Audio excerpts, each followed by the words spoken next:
خانہ خدا میں تشریف فرما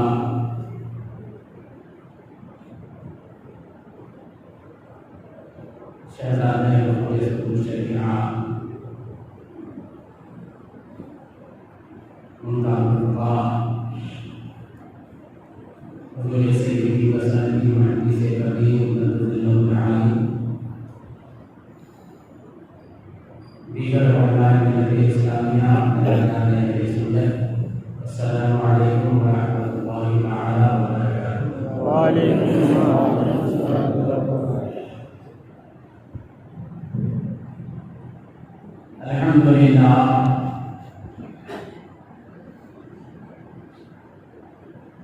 الحمد لله الذي خلق الموت والحياة ليبلوكم أيكم أحسن عملا۔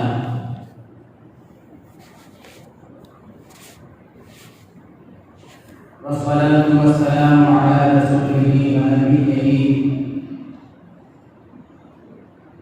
محمد المصطفى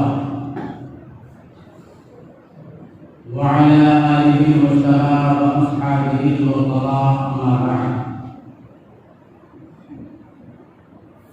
فأعوذ بالله من الشيطان الرجيم، بسم الله الرحمن الرحيم، إن رحمة الله قريب من المحسنين۔ آمنت بالله صدق الله مولانا العظيم وصدق رسوله النبي الأمين الكريم، ونحن على ذلك من الشاهدين والشاكرين، والحمد لله رب العالمين۔ درد دل کر مجھے عطا یا رب، دے میرے درد کی دوا یا رب، عیب میرے نہ کھول محشر میں،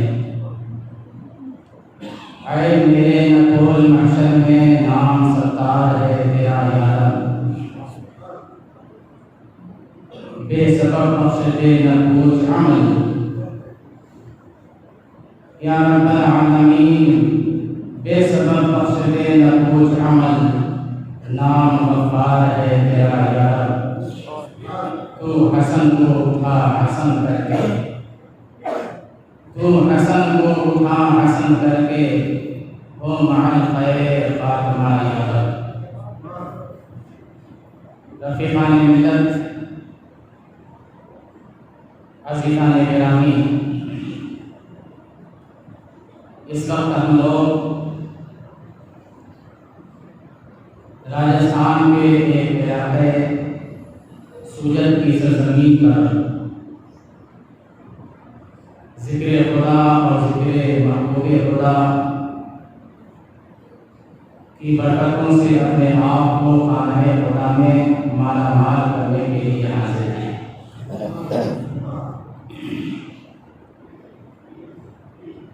آپ سب کی نگاہوں کے سامنے دنیا اسلام کی وہ برگزیدہ بابرکت عظیم المرتبہ شخصیت موجود ہے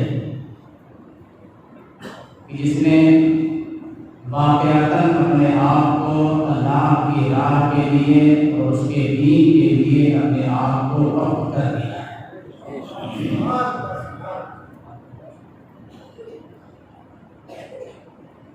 کل گزشتہ 8 بجے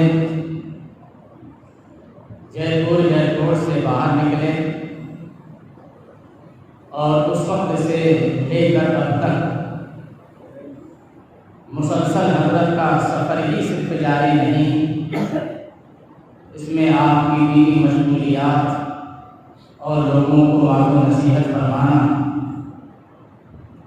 اور اس سے پڑھ کر لوگوں کا جنم وفیر اور ہجوم، ایسا ہجوم کہ سمجھانے کے باوجود، منع کرنے کے باوجود ایسا لگتا ہے کہ لوگ ایسے بھوکے پیاسے ہیں کہ ابھی نوچ کھائیں گے۔ پیار سے بھی سمجھایا جاتا ہے، ذرا سطل کے لہجے سے بھی بتایا جاتا ہے، کیونکہ اللہ کے محبوب ہیں، کیونکہ برگزیدہ ہیں، لیکن ہیں تو انسان، انہیں بھی سونے کی ضرورت ہے، انہیں بھی آرام کی ضرورت ہے۔ لیکن ہماری عوام ہے کہ وہ اتنی مطلبی ہے، میں کس طرح سے ان کا پیر چھو لوں کہ میں کروڑپتی ہو جاؤں۔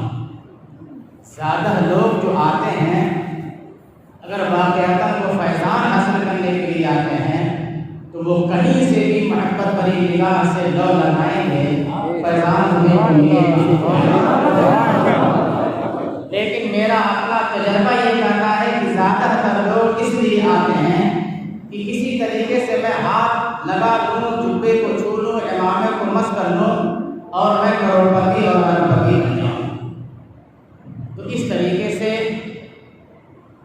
نہ بزرگوں کی بارگاہ میں آیا جاتا ہے، نہ ان کے ساتھ ایسا رویہ پیش کیا جاتا ہے۔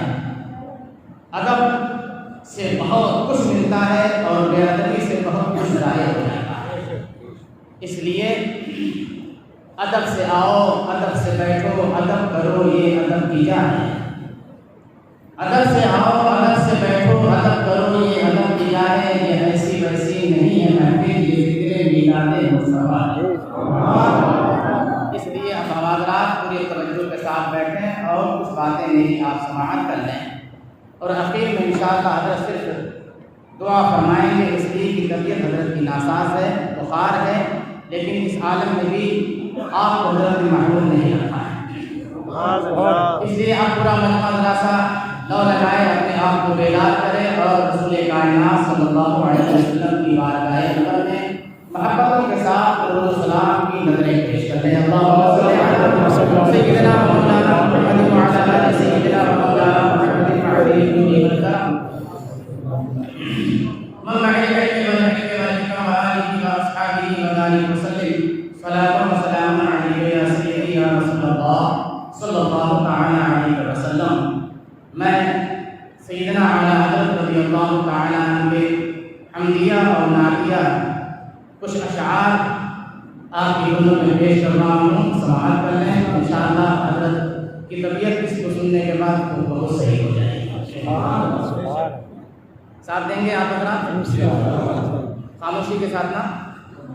ہاں کیسے؟ سبحان اللہ۔ وہی رب ہے جس نے تجھ کو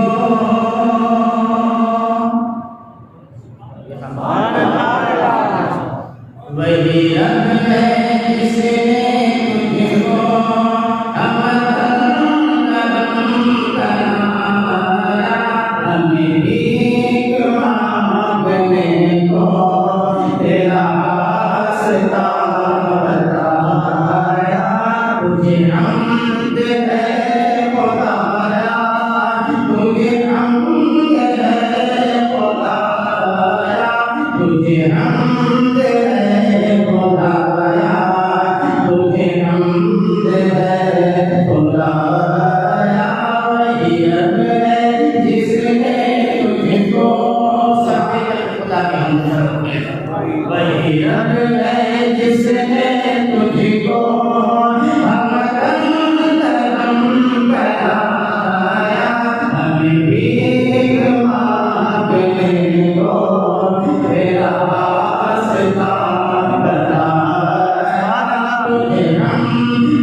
Oh,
کے نیچے کہیں ویسا نہیں.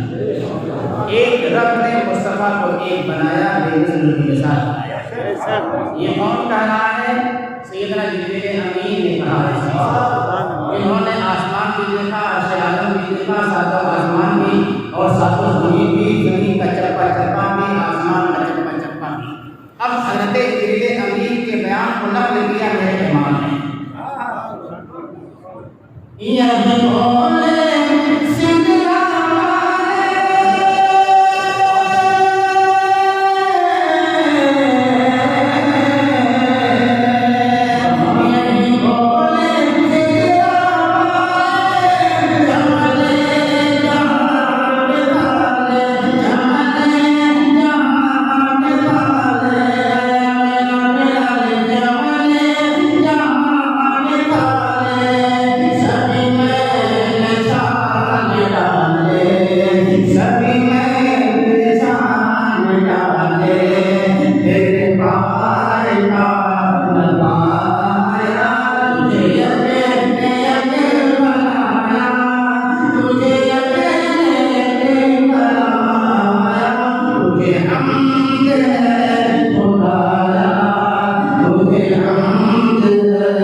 اب آئے امام حمزہ کی بات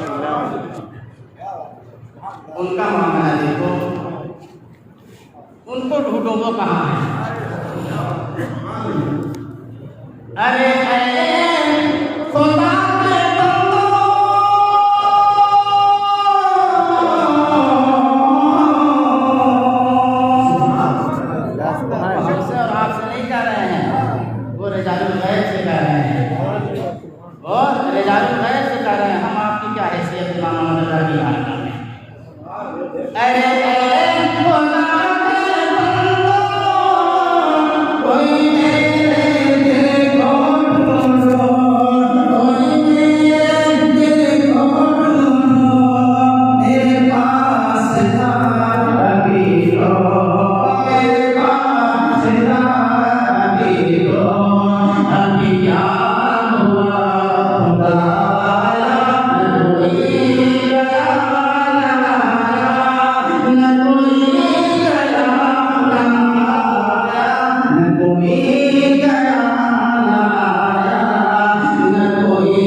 غیب نے آ کے بتا دیا. ہم نے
وأصحابه وبارك وسلم صلاة وسلاما دائما عليك يا سيدي يا رسول الله صلى الله تعالى عليه وسلم. اللہ رب العزت نے جب یہ ارادہ فرمایا، جب اس کی یہ مشیت ہوئی کہ وہ اپنا نائب اور خلیفہ بنائے، تو رب کریم جل جلالہ والوں نے اپنے اس ارادے اور اپنی اس مشیت کو فرشتوں کے درمیان ارشاد فرمایا۔ قرآن عظیم میں ہے وَإِذْ قَالَ رَبُّكَ لِلْمَلَائِكَةِ إِنِّي جَاعِلٌ فِي الْأَرْضِ خَلِيفَةً۔ اے محبوب صلی اللہ علیہ وسلم، آپ اس وقت کو یاد کیجئے، اس وقت کو یاد کیجئے جبکہ ابھی پہلا انسان بنایا جانے والا ہے، لیکن یاد دلایا جا رہا، اس وقت کو یاد کیجئے۔ کیا مطلب؟ وہی ہے اول، وہی ہے آخر، وہی ہے باطن، وہی ہے ظاہر، اسی سے ملنے، اسی کے جلوے، اسی سے اس کی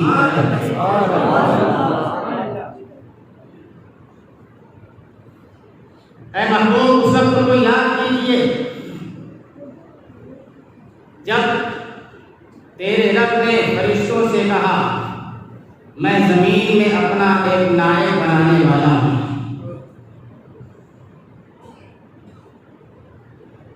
جب اللہ تبارک و تعالی نے فرشتوں کے درمیان یہ اعلان فرمایا تو آپ کو معلوم ہے فرشتوں نے کیا جواب دیا؟ فرشتوں نے رب تبارک و تعالی کی بارگاہ میں عرض کیا أَتَجْعَلُ فِيهَا مَن يُفْسِدُ فِيهَا وَيَسْفِكُ الدِّمَاءَ،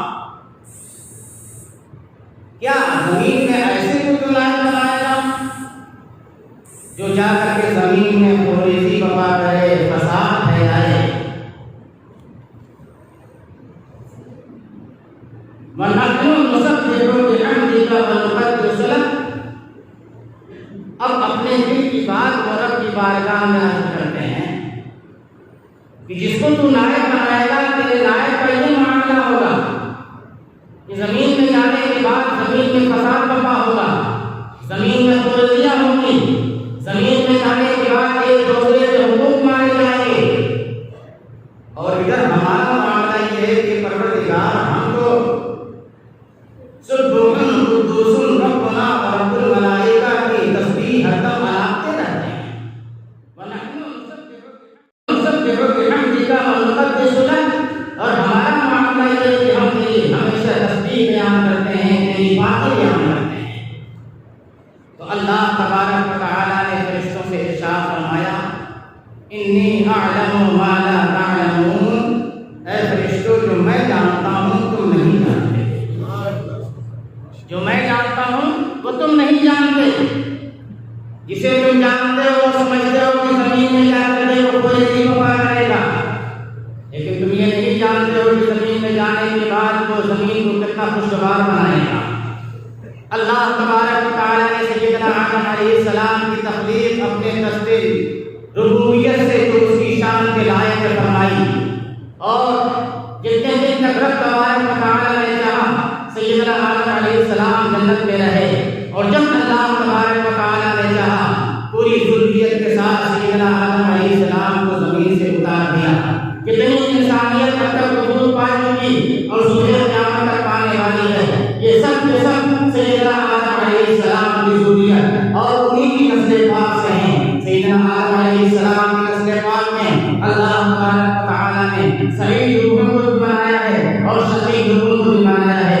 یہی وجہ ہے کہ حضرت سیدنا آدم علیہ السلام اپنی داہنی جانب نظر فرمایا کرتے تھے تو آپ کے بھائی مبارک پر مسکراہٹ میں آسان آئی بلایا کرتے تھے، تبسم ایک بلایا کرتے تھے، اور جب بھائی جانے دیکھا کرتے تھے تو آپ پر مدر بلایا کرتے تھے۔ کیوں؟ اس لیے کہ داہنی جانے جو روح تھی وہ سعید روح تھی، اور بھائی جانے جو روح تھی وہ شقیق روح تھی، بے عمل روح تھی۔ اس دنیا پر حضرت سیدنا آدم علیہ السلام کا یہ انٹینشن ہوا کرتا تھا، ان کا اپنا ایک تاثر ہوا کرتا تھا، ان کی ایک کیفیت ہوا کرتی تھی۔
افضل اور برکت والی رات ہے۔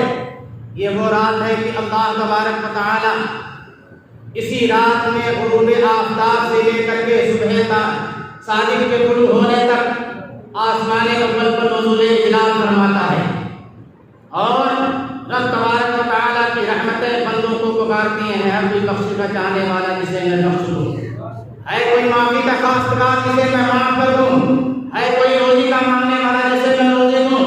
اس طریقے سے غروب آفتاب سے لے کر کے طلوع صبح صادق تک اللہ تبارک و تعالیٰ کی رحمتیں پکارتی ہیں۔ رحمت کا ہے دروازہ کھلا، ماں ارے ماں دیتا ہے کرم اس کا صدا، ماں ارے ماں۔ اس لیے مسلمانوں، کل کی جو رات آنے والی ہے اس رات کو غفلتوں میں، لہو و لعب میں اور اپنے دنیاوی دوسرے کاموں میں مت گزارنا۔ یہ وہ رات ہے کہ اگر تم نے اللہ تعالیٰ کی بارگاہ میں اپنے آپ کو گریہ میں لگا دیا، روئے گڑگڑائے، اللہ تبارک و تعالیٰ کی تسبیح و تحلیل کی، قرآن عظیم کی تلاوت کی، اس کی بارگاہ میں اپنی پیشانی کو ٹیکا، تو یقیناً پروردگار عالم کی بارگاہ سے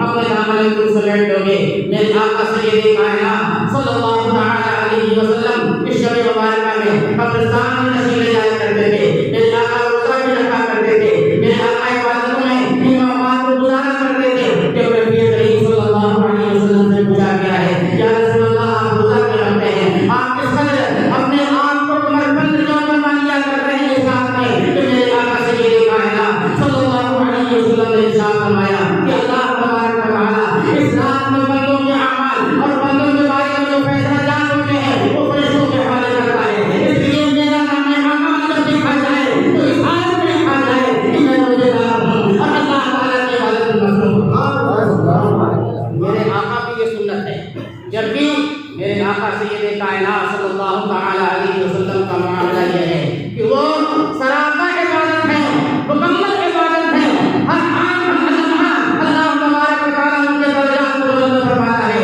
وَلَلْآخِرَةُ خَيْرٌ لَكَ مِنَ الْأُولَىٰ، مگر نبی رحمت صلی اللہ علیہ وسلم ہونے کے باوجود رسول کائنات صلی اللہ علیہ وسلم یہ اعمال اپنی امت کو سبق دینے کے لیے، اپنی امت کو تعلیم دینے کے لیے میرے آقا صلی اللہ علیہ وسلم دیا کرتے ہیں۔ اس لیے ہمارے اوپر یہ لازم ضروری ہے کہ اس رات کی اہمیت کو، اس کی افضلیت کو اور اس کی برکت کو سامنے رکھتے ہوئے اسے پورا فائدہ حاصل کریں، پورا فائدہ اسے حاصل کریں۔ حضرت سیدنا سرکار غوث اعظم محبوب سبحانی سیدنا شیخ عبد القادر جیلانی رضی اللہ تعالی عنہ ارشاد فرماتے ہیں کہ شب قدر اللہ تبارک و تعالیٰ نے اسے چھپا کے رکھا، اسے اپنے بندوں کے اوپر ظاہر نہیں فرمایا۔ کس رات میں وہ آتی ہے، کب وہ آتی ہے؟ ایک عیسوی رمضان کو آتی ہے، 23ویں کو ہوتی ہے، 25ویں کو ہوتی ہے، 27ویں کو ہوتی ہے، 19ویں کو ہوتی ہے، 1 کو ہوتی ہے، 21ویں کو ہوتی ہے، 5ویں کو ہوتی ہے۔ حتمی طور پر کسی کو نہیں معلوم، حتمی طور پر کسی کو نہیں معلوم، اس لیے کہ اس رات میں تو اللہ تبارک و تعالیٰ کی رحمتوں کا نزول ہوتا ہے۔ اس لیے اللہ تبارک و تعالیٰ نے اسے چھپا کے رکھا کہ پہلی رمضان ہی سے بندہ اس کی قبروں میں لگ جائے اور تلاش و جستجو میں لگ جائے، رحمتوں کو اکٹھا کرنے میں اپنے آپ کو مصروف کر لے، مگر شب برات کو اللہ تعالیٰ نے ظاہر فرما دیا۔ کیوں ظاہر فرما دیا؟ اس لیے ظاہر فرما دیا ہے، اس میں صرف رحمتوں ہی کا معاملہ یہ نہیں ہے، جہاں ایک طرف رحمتیں کاٹی جاتی ہیں وہیں دوسری طرف لوگوں کو محروم بھی کیا جاتا ہے۔ مطلب اپنے شامت اعمال کی بنیاد پر لوگ محروم بھی ہوتے ہیں، اللہ کی بارگاہ میں مانگنے والا بھاگ پاتا ہے، مگر جو اپنے ماں باپ کی نافرمانی کرتا ہے وہ اس سے محروم کر دیا جاتا ہے، جو رشتہ کاٹتا ہے وہ اس سے محروم کر دیا جاتا ہے، جو لوگوں کے درمیان کا فرق ڈالتا ہے وہ اسلام کی رحمتوں اور برکتوں سے محروم کر دیا جاتا ہے۔ اس لیے آگاہ کر دیا گیا ہے کہ رات آنے والی ہے، اس لیے اپنے آپ کو اس سے پہلے تیار کر لو، اپنے حقوق کی ماں بنا لو، اور اگر اب تک لوگوں کے رشتے کاٹتے رہے، اپنے ماں باپ کی نافرمانی کرتے رہے، آج وقت ہے کہ اپنے ماں باپ کے قدموں میں چل جاؤ اور اس ماں کے ہاتھ تیار ہو جاؤ،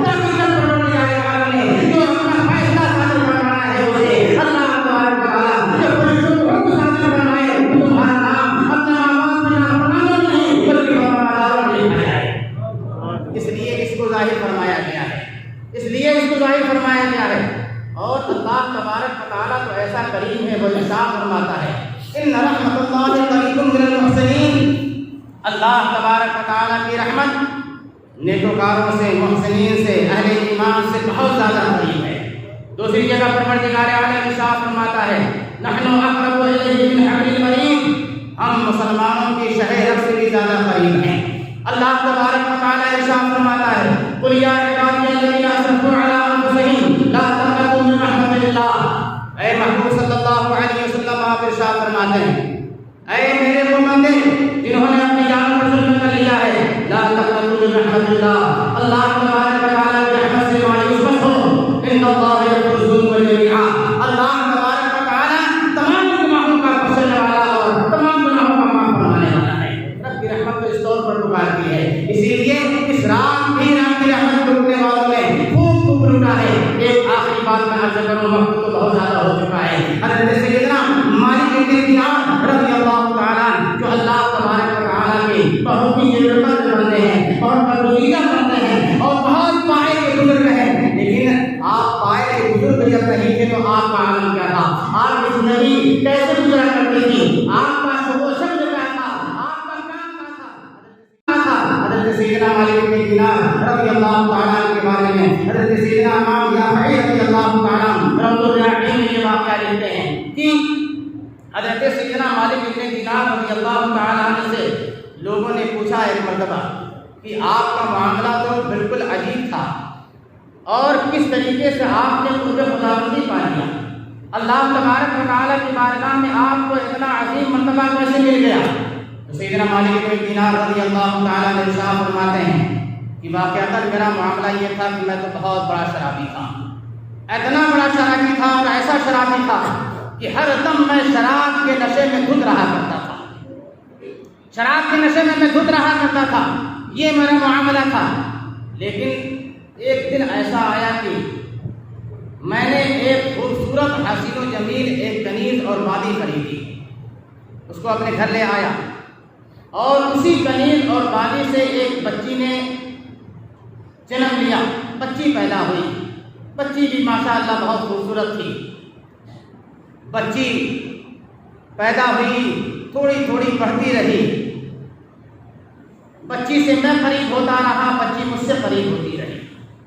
اللہ تبارک و تعالیٰ نے بچی کی محبت اور اس کی الفت میرے دل میں بٹھا دی اور دن بدن یہ محبت اس بچی کی میرے دل میں بڑھتی ہی رہی، یہاں تک کہ بچی اتنی ہوشیار ہو گئی کہ اب میں باہر سے آتا اور جیسے ہی شراب کی بوتل اپنے ہاتھ میں لیتا یا شراب کا گلاس اپنے ہاتھ میں اٹھاتا تو وہ بچی بدلتی ہوئی میرے پاس آتی اور آنے کے بعد وہ شراب کی بوتل یا شراب کا گلاس میرے ہاتھوں سے چھین لیتی اور وہ شراب میرے ہی اوپر گرا دیتی، مگر چونکہ میں اس سے اتنی زیادہ محبت کرتا تھا کہ میں اسے ڈانٹتا نہیں تھا، زجر و توبیخ نہیں کرتا تھا، اسے پھٹکارتا نہیں تھا، بلکہ اسے چمٹا لیا کرتا تھا، اپنے گلے سے لگا لیا کرتا تھا۔ جب اس کی عمر 2 سال کی ہوئی، اللہ تعالیٰ نے اس کی عمر اتنی ہی لکھی تھی، اللہ کو پیاری ہو گئی، انتقال وہ کر گئی اور اس کے انتقال کر جانے کا غم مجھے نڈھال کرتا رہا، بہت اس کی یاد آتی رہی۔ انتقال کر جانے کے بعد اب یہی شب آئی جسے 15ویں شب کہتے ہیں، جس کے شعبان، یہی شب آئی، مگر میرا معمول تھا بدلا نہیں تھا، وہی طریقہ تھا میری زندگی کے معمول میں شراب پینا جو تھا وہی تھا۔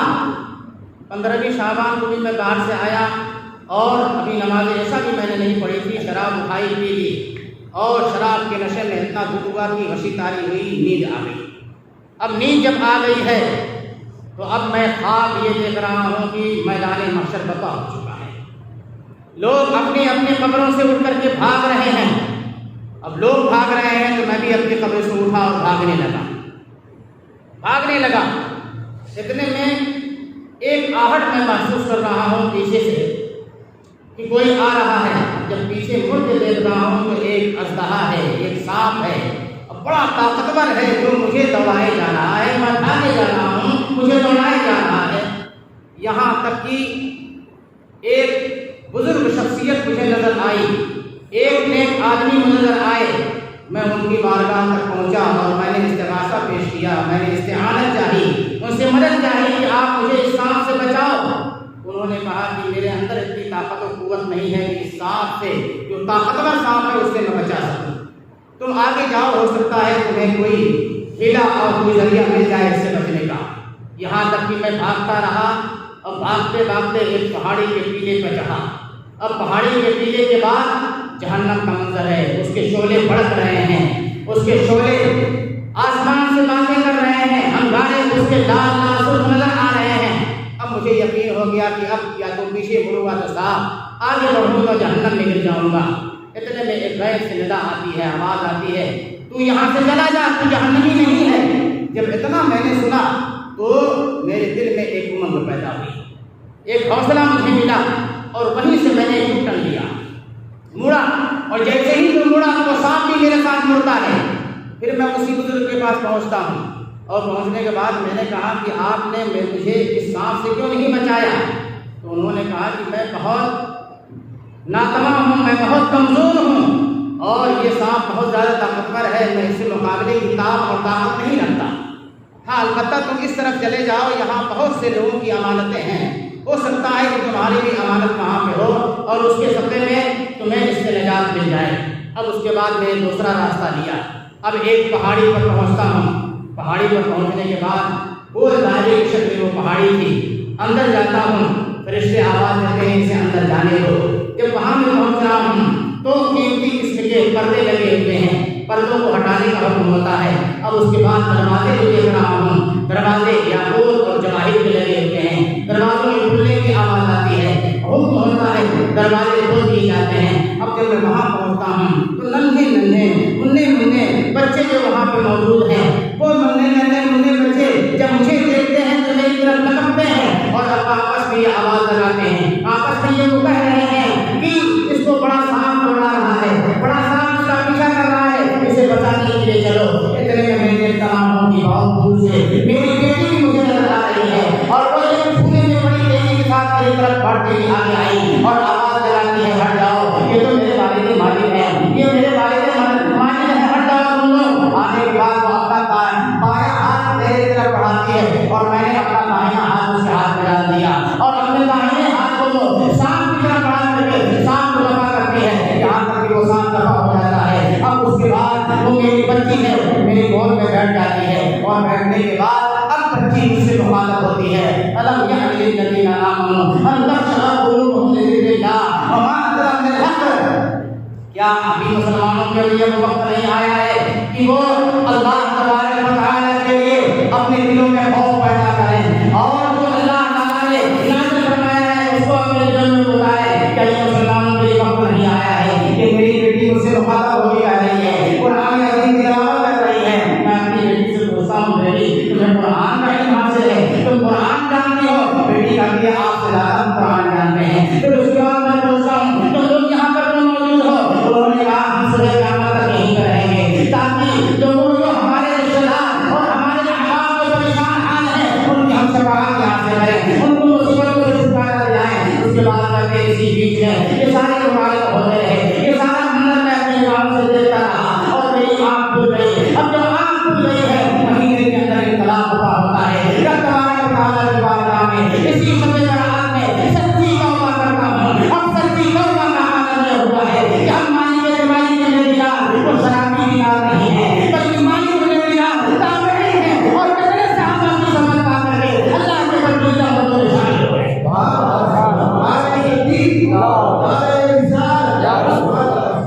اس لیے مسلمانوں یہ بہت سنہرا موقع اللہ تبارک و تعالیٰ کی طرف سے ہمیں ملا ہے، اور اللہ کی رحمت کا معاملہ یہ ہے کہ رحمت خدا بہانا نہیں جو ہے، رحمت خدا بہا نہیں جو ہے۔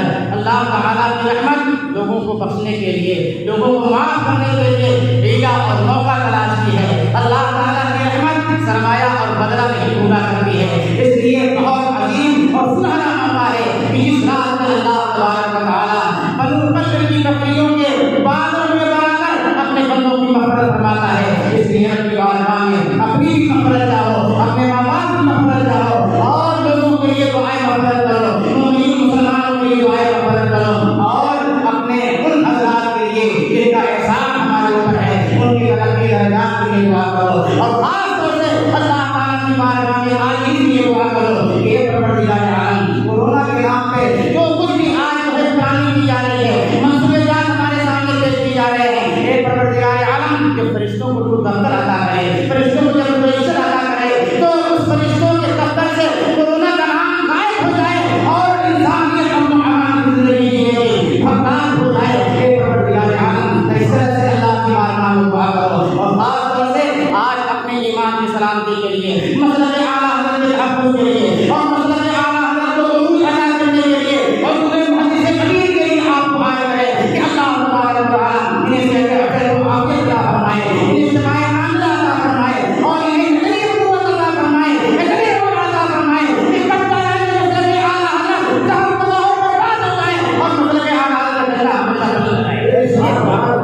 حاضری آج کی اس بلد میں قبول فرمائے اور کل کی آنے والی شب میں اللہ تعالیٰ ہم سب کی مغفرت فرمائے، ہمیں گناہوں سے پاک و صاف فرمائے۔